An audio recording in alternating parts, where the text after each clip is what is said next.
जय भीम दोस्तों, मैं सत्यपाल। एक बड़ी खबर सामने आ रही है। यूपी में एक दलित छात्र की गोली मारकर हत्या कर दी गई है।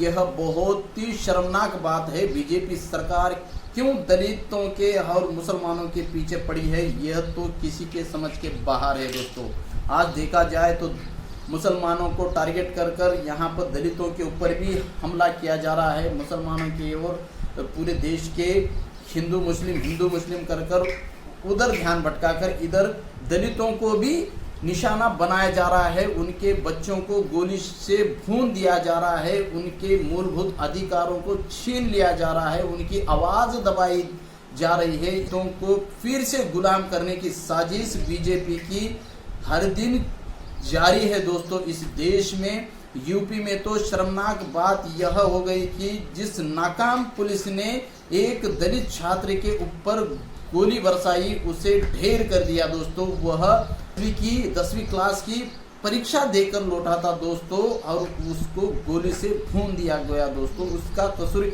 यही था कि वह अपने लोगों के साथ एक महल्ले में खाली जगह के यहाँ डॉक्टर बाबा साहेब अम्बेडकर जी के नाम का एक बोर्ड लगाने के लिए वहां गया था।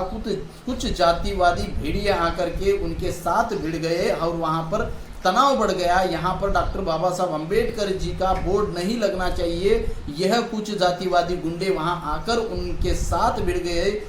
तो वहां पर मौजूदा पुलिस ने लाठीचार्ज किया और दलित बच्चों के ऊपर गोलियां चलाई, और गोलियां उस जगह दलित छात्र की गोली लगकर मौत हो गई। दोस्तों, यह सोचने वाली बात है कि आज जो रक्षा करने वाले ही लोग आज लोगों की जान ले रहे हैं। यहाँ पर योगी सरकार निकम्मी साबित हो रही है। न्याय न देने के बजाय लोगों की जान ले रही है। दोस्तों, आने वाले दिनों में आपका इस देश में जीना मुश्किल हो जाएगा। आपके फंडामेंटल राइट्स पूरे एक एक कर यह भेड़ियों की सरकार छीन ले रही है, ऐसा लोग कह रहे हैं। दोस्तों, क्या दलित लोगों को अपने जगह पे ऊपर बाबा साहब का फोटो लगाने की, बाबा साहब का स्टैचू लगाने की अधिकार नहीं है?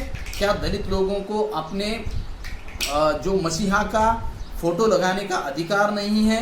जो अधिकार है तो क्यों उनको रुकाया गया और किन उनके बच्चों के ऊपर गोलियां चलाई गई? दोस्तों, यह एक बड़ा सवाल देश में आज खड़ा हुआ है। दोस्तों, इस तरीके से न किसी देश में हुआ है न कहाँ हो रहा है, लेकिन यहाँ पर दलितों के ऊपर हर दिन हमले हो रहे हैं। उनको कहीं ना कहीं पीड़ित किया जा रहा है, कहीं ना कहीं उनको दबोचा जा रहा है, कहीं ना कहीं उनके ऊपर शूद्र हो इस बात को जताया जा रहा है। आपका इस देश में कोई अधिकार नहीं है, ये फिर से जताने की कोशिश बीजेपी सरकार हर पल कर रही है।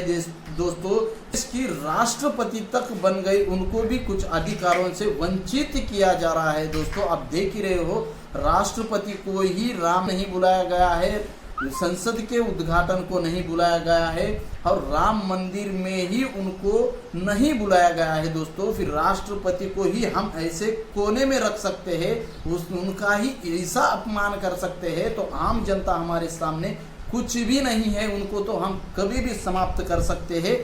यह आपके सामने एक चुनौती वह दे रहे हैं। दोस्तों, आप बहुत ही बड़ी बात है कि आपके बच्चों को आप सरेआम गोली मारकर हत्या कर दी जा रही है। इस पर सोचने की ज़रूरत है। दोस्तों, आपको एक होकर के लड़ने की ज़रूरत है, खुद को बचाव करने की ज़रूरत है, आपके खुद के फंडामेंटल राइट्स बचाने की ज़रूरत है। दोस्तों, नहीं तो आपका जीना मुश्किल हो जाएगा। इस देश में आपको फिर से गुलाम बनकर इस देश में जीने की नौबत आएगी। दोस्तों, तो इस बात पर सोचिए।